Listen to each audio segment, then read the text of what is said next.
Mes parents ont refusé de venir à ma pendaison de crémaillère, alors j'ai invité tous les autres dans ma villa de 5,5 millions d'euros au bord de l'océan. Ma mère m'a envoyé un texto la veille de ma pendaison de crémaillère. On ne viendra pas. Ta sœur vient aussi d'emménager. Pas d'appel, pas d'excuses, juste des pixels sur un écran lumineux fendant l'obscurité. Alors, j'ai souri, j'ai soufflé les bougies que j'avais allumées pour eux, et j'ai verrouillé la porte sur un dîner qui se déroulerait sans eux. Une semaine plus tard, tandis que les caméras de HGTV parcouraient ma nouvelle villa, ce même téléphone n'arrêtait pas de vibrer, les appels manqués s'accumulant comme les marées. Et croyez-moi, cette émission n'était que la première vague.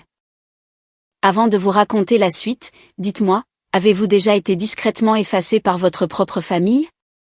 Quand j'avais 8 ans, le matin de Noël commençait toujours avec le bruit des talons de ma mère sur le carrelage et l'odeur des brioches à la cannelle. Chloé, ma sœur cadette, était déjà assise près du sapin, des rubans emmêlés dans ses cheveux, souriant comme si le soleil lui-même l'avait choisi en premier. « Ouvre, ma chérie », disait maman en tendant à Chloé une grande boîte emballée dans du papier doré. J'attendais le mien, un plus petit, mis de côté. À l'intérieur, chaque année, quelque chose de pratique. Des chaussettes, un carnet. Tu aimes noter les choses, me rappelait-elle, comme si c'était un cadeau d'être prévisible. Quand j'ai eu 10 ans, Chloé a dansé sur scène au festival de printemps. Robe blanche, ruban rose. La foule a applaudi comme si elle avait inventé la joie. Papa l'a soulevée dans les airs en disant « C'est ma fille ». Une semaine plus tard, je suis rentrée à la maison avec un ruban bleu du concours de sciences du district, pour une voiture solaire que j'avais construite avec des chutes de bois et du papier d'aluminium. Je me souviens le lui avoir tendu, attendant la même lueur dans ses yeux. « C'est bien », a-t-il dit. « Ne reste juste pas debout si tard la prochaine fois. » Puis il s'est retourné vers la télévision. À 12 ans, j'avais appris que le silence était plus sûr. Quand Chloé a rejoint l'équipe de Shirley Digne, il y a eu des ballons, des dîners, de nouvelles chaussures pour sa saison. Quand j'ai réussi l'examen d'entrée au programme d'ingénierie de l'État, maman a simplement dit « N'oublie pas d'aider Chloé avec son projet d'anglais plus tard ». Ce n'était jamais de la cruauté, juste une absence, un oubli constant qui s'accumulait comme la poussière sur une étagère. J'ai trouvé ma place dans la vieille remise derrière notre maison, où l'odeur du cèdre et de la rouille emplissait l'air. Je m'asseyais par terre, ponçant de vieilles planches jusqu'à ce que mes bras me fassent mal. Un après-midi d'été, j'ai construit une petite table. Des pieds inégaux, des bords rugueux, mais elle tenait debout. J'ai passé la main sur le bois et j'ai pensé, ça, c'est à moi. C'était la première chose dans ma vie dont personne ne pouvait s'attribuer le mérite. Cette table m'a suivi dans tous mes déménagements par la suite. Quand je suis partie à l'université avec une bourse, j'ai laissé derrière moi les photos de famille sur le mur, mais j'ai pris cette table. Je l'ai restaurée, j'ai porté son poids sur 3 étages jusqu'à ma chambre d'étudiante. Elle est devenue mon bureau, puis ma table à dessin, puis le premier prototype de chaque projet que j'allais créer. Maman aimait dire que Chloé était le cœur de la famille. Peut-être l'était-elle, mais j'étais la structure, les poutres que personne ne remarque jusqu'à ce qu'elles se fissurent. C'est l'année où j'ai arrêté de demander de la reconnaissance et où j'ai commencé à la construire moi-même. Le message est arrivé un jeudi après-midi alors que je finalisais les bons de livraison pour la villa. La mer dehors était agitée. Le ciel partagé entre l'argent et le bleu. Mon téléphone a vibré une fois, une petite vibration contre le comptoir en pierre. On ne viendra pas à ta pendaison de crémaillère. Ta sœur vient aussi d'emménager. Pas de salutation, pas de point d'interrogation, juste ça. Pendant une longue seconde, j'ai fixé le texto. Le reflet des mots scintillait sur la vitre. Mon pouce a plané au-dessus du clavier, puis s'est posé sur 2 mots. Pas de souci. J'ai appuyé sur envoyer, puis j'ai posé le téléphone face contre table. La cuisine était silencieuse, à l'exception du bruit de l'océan. Je pouvais sentir l'huile de cèdre et les restes de peinture, vestiges de tout ce que j'avais construit seul. De l'autre côté de la pièce, la longue table à manger que j'avais conçue pour la soirée captait la lumière tardive, sa surface polie s'étirant vers la mer, 15 chaises à égale distance les unes des autres. Aucun siège en bout de table. Quelque part au fond de moi, quelque chose a basculé. Pas le genre de douleur qui demande la pitié, mais celle qui décide qu'elle a fini d'attendre. Je me suis approchée de la fenêtre, mes doigts traçant le verre froid. Mon reflet se superposait à l'horizon, petit mais stable. Je n'étais pas en colère. J'étais éveillée. J'ai éteint mon téléphone, je l'ai glissé complètement dans un tiroir à côté d'un dossier intitulé « Liste des invités ». Puis j'ai ouvert mon carnet, celui à la couverture en cuir que je transportais depuis l'université, et j'ai tracé une ligne au centre d'une page blanche. D'un côté, j'ai écrit les noms de ceux qui avaient toujours eu une place. De l'autre, ceux qui n'en avaient jamais eu. La liste s'est remplie plus vite que prévu. Des cousins oubliés lors des fêtes. Des amis qui avaient mangé seuls lors d'événements familiaux. Ma grand-mère à qui on disait qu'elle parlerait trop pendant le dîner. J'ai souligné chaque nom lentement, le stylo creusant des sillons dans le papier. Quand j'ai eu fini, j'ai de nouveau regardé vers l'océan. L'horizon brillait d'un or pâle, une fine ligne entre le jour et la nuit. J'ai fermé le carnet. Cette fois, je n'attendais pas d'être invitée. Je mettais la table moi-même. Cette nuit-là, je n'ai pas dormi. Je suis restée dans le grand salon, les fenêtres ouvertes, le vent du Pacifique s'engouffrant entre les poutres en cèdre. Chaque son, les vagues, les charnières, le craquement du bois me semblait être une instruction. Si ma famille pouvait m'effacer avec un texto, je réécrirais l'espace lui-même. Non pas pour prouver que je comptais, mais pour construire ce qu'ils n'avaient jamais fait. L'inclusion. J'ai commencé par le plan. À 2 heures du matin, j'ai déroulé du papier calque sur la table à manger et j'ai dessiné le plan d'une seule nuit. Des lignes, des angles, des sources de lumière cartographiées comme un projet d'architecture. En haut, j'ai écrit au crayon, chacun à sa place. À l'aube, la page était couverte de notes, de noms d'invités, de mesures, d'éclairage, de température, de placement de la table. J'ai marqué l'emplacement de chaque chaise, en veillant à ce que personne ne tourne le dos à l'océan. Des lignes de vue égales, une lumière égale. J'ai dessiné le déroulement de la soirée comme un plan d'appartenance. Le lendemain matin, j'ai ouvert mon ordinateur portable et envoyé des messages. Court, direct. Dîner ce samedi, chez moi sur la côte. Venez affamés. Puis j'ai commencé à appeler les gens de la liste. Rachel, mon amie d'université qui n'avait jamais personne qui l'attendait à l'aéroport. Ellie, mon cousin, qui avait été exclu de la dernière réunion de famille. Tante Marianne, qui avait l'habitude de manger à la cuisine pendant les fêtes parce qu'elle parlait trop fort. Leur voix traduisait l'incrédulité. D'abord, puis la chaleur. « C'est toi qui invites » demandait-il. « Il est temps » disais-je. À midi, je posais déjà les fondations. La villa était de nouveau vivante de mouvement, du bourdonnement des livraisons, de l'odeur de sel et de cire pour bois. Je me déplaçais méthodiquement, presse-papier à la main, cochant des cases comme s'il s'agissait d'un chantier. Linge de table, 15 couverts, crème et gris. Bougies sans parfum, assiettes identiques. Aucune hiérarchie dans les motifs ou les tailles. À la quincaillerie de la ville, j'ai acheté de la ficelle pour suspendre des ampoules, des pinces de qualité marine et un rouleau de toile imperméable. Quand le vendeur m'a demandé si j'organisais une fête, j'ai répondu doucement, quelque chose comme ça. Il a souri, ne sachant pas qu'il me tendait le matériel pour une petite révolution. De retour à la villa, je passais d'une tâche à l'autre avec précision, je vérifiais la liste des paiements pour le traiteur, je signais les factures pour les fleurs, je mesurais l'emplacement de chaque bougie sur la ligne centrale de la table.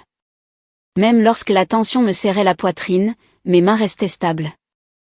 Chaque fois que la colère montait, je retournais à ma vieille habitude, toucher le bord de la table, sentir le grain du bois jusqu'à ce qu'il m'ancre. Margaret, la chef locale, est arrivée ce soir-là. Une femme d'une 50aine d'années, aux mains sûres et à la voix calme. Alors qu'elle déballait les ingrédients, elle a demandé « C'est quel genre de dîner ?» J'ai fait une pause, regardant la mer virer au gris derrière elle. « C'est une table pour les gens qu'on a cessé d'inviter. » Elle a souri faiblement, comme si elle comprenait quelque chose de plus profond que ce que j'avais dit à voix haute. Les 2 jours suivants se sont déroulés comme une chorégraphie. Des lumières suspendues assez bas pour créer une ambiance chaleureuse. Des fleurs sauvages cueillies sur les falaises. Un léger mélange d'eucalyptus et de lavande flottait dans le hall. J'ai laissé des cartes manuscrites à chaque place, avec un message simple, « Tu as ta place ici ». Le vendredi soir, alors que je vérifiais les panneaux de verre pour les fuites de vent, l'équipe de HGTV est arrivée plus tôt que prévu. Ils avaient filmé la villa des mois auparavant, et le producteur m'avait envoyé un texto disant qu'il voulait quelques plans d'illustration finaux de l'espace terminé. J'ai dit oui sans réfléchir. Cela me semblait juste. La maison était née dans le silence. Elle devait être vue de cette façon aussi. Ils ont filmé en silence, les caméras flottant dans la lumière dorée. Pas de dialogue, juste le son de l'océan et le cliquetis de la vaisselle qu'on plaçait. J'ai continué à travailler pendant qu'ils filmaient, resserrer des fixations, ajuster des chaises, épousseter le comptoir en pierre. L'un des caméramens a murmuré, « Vous bougez comme si vous l'aviez construite vous-même. » Je n'ai pas répondu. Il n'avait pas tort. À minuit, tout était prêt. Le grand salon brillait d'une douce lumière ambrée. La table en chêne s'étirait parallèlement à la mer, le lin lisse, les couverts étincelants, les bougies éteintes. Je me tenais à une extrémité, l'air froid sur ma peau. Un instant, je l'ai vu comme il la verrait, un espace rendu égal. Pas de siège d'honneur, pas de conversation futile qui blesse, pas de comparaison, juste des chaises qui attendent. J'ai fait le tour de la table, mes doigts effleurant chaque chaise. 15 contacts, petits, délibérés. C'était le même rythme que j'utilisais pour inspecter la solidité des poutres. Taper, presser, avancer. Le son de ma propre respiration résonnait contre le verre. Quand j'ai atteint la dernière chaise, je me suis arrêtée. Dehors, les vagues frappaient les falaises plus fort, comme si elles répétaient la bande-son de ce qui allait arriver. J'ai vérifié ma liste une dernière fois. Invité confirmé, livraison réglée, paiements enregistrés, chaque détail équilibré, chaque tâche accomplie. Le soir suivant, les premiers phares ont serpenté sur la colline. À travers la vitre, j'ai vu des silhouettes sortir des voitures. Les enfants de Rachel courant vers la porte. Tante Marianne serrant une tarte enveloppée dans un torchon. Leur rire couvrait le bruit de la mer. À l'intérieur, j'ai allumé les bougies une par une. Les flammes vacillaient doucement, se reflétant dans le mur de verre jusqu'à ce qu'on ait l'impression que tout l'horizon était vivant de lumière. La table attendait, large et uniforme. L'odeur de thym et de saumon rôti emplissait l'air. Quand le dernier invité est arrivé, j'ai fermé la porte derrière eux. Le bourdonnement des conversations s'est élevé, d'abord doux et hésitant, puis assuré. J'ai pris ma place au milieu de la table, pas au bout. Pas de toast, pas de discours, juste le rythme lent des fourchettes contre les assiettes, et la chaleur des voix qui, autrefois, n'avaient nulle part où aller. Depuis la terrasse, la mer était noire et infinie. À l'intérieur, la villa pulsait d'une vie tranquille. Pour la première fois, elle semblait complète. Non pas parce que ma famille était absente, mais parce que chaque chaise était enfin occupée. L'épisode de HGTV a été diffusé la semaine suivante. Je n'avais pas prévu de le regarder. Mais ce soir-là, la villa était de nouveau pleine. Rachel, Ellie, tante Marianne, même mamie. Quelqu'un a projeté l'émission sur un drap blanc le long de la terrasse, avec le murmure de la mer en contrebas. Le plan d'ouverture balayait la falaise, la caméra s'élevant vers la maison. Ma maison. La lumière se déversant à travers le verre comme de l'eau dorée. Le narrateur parlait par-dessus les vagues. Lorsque la designer Beverly Hart a construit sa villa en bord de mer, elle voulait créer un espace où chacun aurait sa place à la même table. J'ai entendu ma propre voix, enregistrée des mois plus tôt. Calme, détachée. L'équité n'est pas décorative. Elle est structurelle. Un instant, personne n'a parlé. Le seul son était le vent qui frôlait la balustrade. Puis Rachel a expiré, un son entre la fierté et l'incrédulité. « Tu as dit ça ?» a-t-elle murmuré. « Tu as vraiment dit ça ?» J'ai souri faiblement, les yeux toujours fixés sur l'écran. « Oui. » L'épisode alternait entre des plans de drone et des gros plans. Mes mains alignant les couverts, la lumière du soleil traversant les poutres en cèdre. Margaret remuant une chaudrée.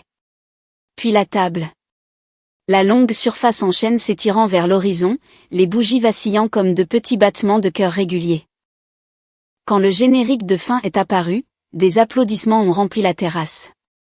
Je me suis penché en arrière, respirant l'air salin, pensant que c'était enfin terminé. C'est à ce moment-là que mon téléphone a commencé à vibrer. Une fois, puis une autre, puis sans arrêt. L'écran s'est allumé encore et encore. Maman, papa, Chloé. Je l'ai laissé sonner. Rachel l'a remarqué. Tu ne vas pas répondre, a-t-elle demandé. Non, ai-je dit doucement. Pas encore. Le lendemain matin, il y avait plus de 30 appels manqués, suivis de textos. On a vu l'émission. Pourquoi tu ne nous as rien dit? Tout le monde en parle. Puis, tu nous as mis dans l'embarras. Et enfin, rappelle-moi. Je ne l'ai pas fait. J'ai ouvert mon carnet à la place, j'ai coché la dernière case de la liste. Dîner terminé. La table était maintenant vide, mais les bougies sentaient encore légèrement le sel et les agrumes. À midi, mamie a appelé. Ils essaieront de réécrire l'histoire, m'a-t-elle prévenu doucement. Ils diront qu'ils ont été mal compris. Je sais. Alors ne discute pas, a-t-elle dit. Laisse juste la vérité s'exposer. Elle est plus forte ainsi. 1 heure plus tard, mon téléphone a de nouveau vibré. Maman. J'ai répondu cette fois, je l'ai mis sur haut-parleur, le son remplissant la même cuisine qu'ils avaient ignorée pendant des années. Mamie était assise à côté de moi, une tasse de thé à la main. Beverly, a commencé maman, son ton faussement doux. Nous avons regardé ton émission. Je pense qu'il y a eu un énorme malentendu sur ce que j'ai demandé. Ils ont fait croire qu'on t'excluait. Ce n'est pas vrai. C'est juste que ta sœur déménageait ce week-end-là. Tu sais à quel point on est occupé. J'ai regardé la mer à travers le mur de verre, sa surface scintillant de lumière. Vous m'avez exclu avec vos propres mots, maman. J'ai encore le texto. Silence. Puis le changement familier, l'intonation défensive, la rationalité étudiée. Tu réagis de manière excessive, encore une fois. Nous t'avons toujours soutenu. Nous ne pensions juste pas que tu voudrais faire un spectacle d'une pendaison de crémaillère. Tu as toujours été si discrète. La voix de mamie a coupé, ferme et mesurée. Judy, arrête. Je te vois faire ça depuis qu'elle est enfant. Toujours détourner la lumière d'elle. Maman, ce n'est pas le moment. C'est le seul moment, a dit mamie. Chaque Noël, chaque anniversaire, tu as construit toute la maison autour du confort de Chloé. Tu te disais que c'était de l'équité. Ce n'en était pas. C'était du favoritisme. Le souffle de ma mère s'est coupé. Ce n'est pas vrai. Si, a dit mamie doucement. Et maintenant, toute la ville l'a vu pour ce que c'est. La ligne est devenue silencieuse. Je pouvais entendre mon père en arrière-plan, marmonnant quelque chose sur le drame et la recherche d'attention. Je n'ai pas répondu. Je n'en avais pas besoin. Le poids du silence leur appartenait enfin. Quand l'appel s'est terminé, mamie m'a regardé par-dessus sa tasse de thé. Tu n'avais pas besoin de gagner, a-t-elle dit. Tu avais juste besoin d'arrêter de le porter. Dehors, des mouettes tournoyaient au-dessus des falaises, leurs cris aigus se détachant sur le son régulier des vagues. La villa se tenait en pleine lumière, ses murs de verre reflétant l'horizon. Pour la première fois, la justice ne ressemblait pas à un triomphe. Elle ressemblait à un équilibre. 2 jours plus tard, la maison était de nouveau silencieuse. Les chaises étaient encore rapprochées du dîner, le lin légèrement froissé, l'air portant encore l'odeur de sel et de citron. J'ai marché pieds nus dans le grand salon, chaque pas résonnant contre le verre. La mer dehors s'était calmée, grise, stable, indifférente à tout ce qui s'était passé. Mon téléphone était sur le comptoir, face contre table. Je ne l'avais pas rallumé depuis cet appel. À la place, j'ai ouvert les portes de la terrasse et j'ai laissé le vent traverser la maison, emportant la lourdeur qui y avait vécu trop longtemps. Pendant des années, j'avais construit des espaces pour que d'autres puissent s'y sentir à leur place. Maintenant, je comprenais que j'avais construit vers ce silence depuis le début. Ce soir-là, je n'ai invité que 3 personnes, mes parents et Chloé. Pas de caméra, pas d'invités, pas de table pour 15, juste une petite près de la cheminée, la vieille table en cèdre de la remise de mon enfance. Sa surface portait encore de légères cicatrices de la première fois où je l'avais poncée, petite fille. J'ai mis 4 assiettes, versé du vin et j'ai attendu. Quand ils sont arrivés, ils semblaient plus petits, en quelque sorte, avec le bruit de l'océan qui pressait derrière eux. Ma mère a passé ses doigts le long du bord de la chaise. C'est magnifique, a-t-elle murmuré. Différent de ce que j'imaginais. C'est chez moi, ai-je dit simplement. Le dîner fut silencieux. Le feu crépitait. Mon père a complimenté la nourriture. Chloé fixait la table, sa voix enfin douce. Je ne savais pas, a-t-elle dit, que ça faisait si mal. J'ai hoché la tête. Je ne savais pas comment le dire. Personne ne s'est excusé. Personne n'en a eu besoin. Le silence entre nous n'était plus une guerre. C'était de l'espace. Ma mère a expiré, lentement et sans défense. Tu as bien fait, Bev. Vraiment bien. Ce n'était pas une rédemption. C'était une reconnaissance. Et c'était suffisant. Après leur départ, je suis restée près du feu jusqu'à ce que les braises s'éteignent. Les vagues dehors gardaient leur rythme, le même que j'avais entendu toute ma vie. Sauf que maintenant, cela ne sonnait plus comme de la distance. Cela sonnait comme un retour. Je suis sortie sur la terrasse, l'air nocturne frais sur ma peau. En bas, la mer respirait à un rythme lent, infini et sûr. J'ai posé ma main sur la vieille table en cèdre, traçant son bord usé. Pendant des années, j'ai attendu qu'une chaise se libère pour moi. Maintenant, j'ai construit la table entière moi-même. Si vous vous êtes déjà senti invisible dans votre propre famille, cette histoire était pour vous. Le silence de Beverly n'était pas de la faiblesse. C'était de la conception, de la structure, du contrôle. Parfois, s'éloigner n'est pas perdre. C'est reconstruire selon ses propres termes. Si ce moment où elle a fermé la porte et choisi la paix plutôt que la permission vous a marqué, dites-le moi dans les commentaires. Avez-vous déjà dû poser une limite si tranchante qu'elle a tout changé? Je lis chaque histoire que vous partagez, c'est ainsi que cette communauté reste authentique. Et si vous voulez plus d'histoires où la justice parle en silence, abonnez-vous. Il y a toujours une autre vengeance silencieuse qui attend d'être racontée.